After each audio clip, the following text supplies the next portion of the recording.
Welcome to our first video. We are the Canadian Society for Epidemiology and Biostatistics at McMaster University.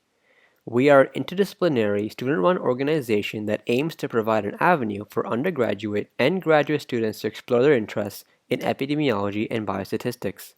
We get it. Sometimes basic concepts in statistics can be daunting or a bit confusing. It is important to have a strong understanding of these before you begin to learn more complex concepts. That's why we will have a short series of videos that will help you understand the fundamental concepts of epidemiology and biostats. When thinking about statistics, the first thing many people think about is a p-value. P-values are used across several disciplines. Well, let's get right into it. So, what is a p-value? A p-value is a probability value that provides a level of significance within a statistical hypothesis test that represents a probability of an event occurring. The p-value provides an indication of how likely the event will occur by chance alone. In essence, we use a p-value as an approach to hypothesis testing. We use the calculated probability to determine whether there is evidence to reject the null hypothesis.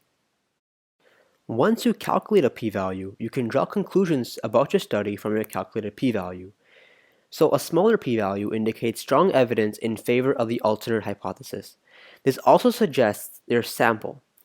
A low p-value suggests that if your sample provides enough evidence that you can reject the null hypothesis for the entire population.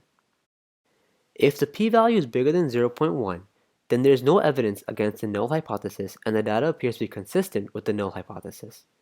If the p-value is bigger than 0.05 but less than 0.1, then there's weak evidence against the null hypothesis. And if the p-value is between 0.01 and 0.05, then there's moderate evidence against the null hypothesis.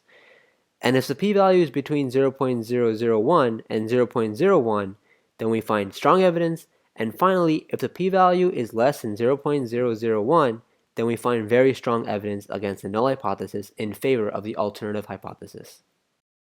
Here is a quick example using a p-value. Let's say a vaccine study produced a value of 0.04. Now the question might be how you would interpret such a number and whether it is significant.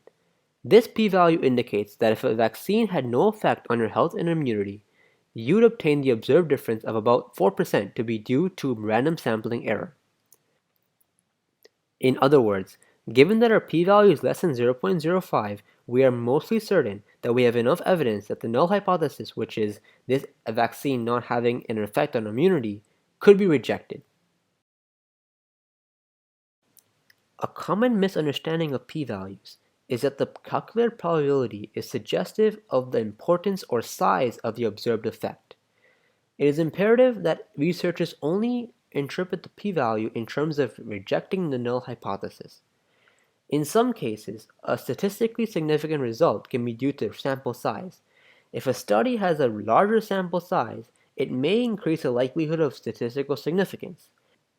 Therefore, if you have a statistically significant p-value, that does not necessarily mean that the findings of your research has any clinical significance. It is common practice for researchers to report findings in terms of confidence intervals. Confidence intervals are the most current method used to evaluate the significance of a study. The confidence level describes the uncertainty associated with the sampling method.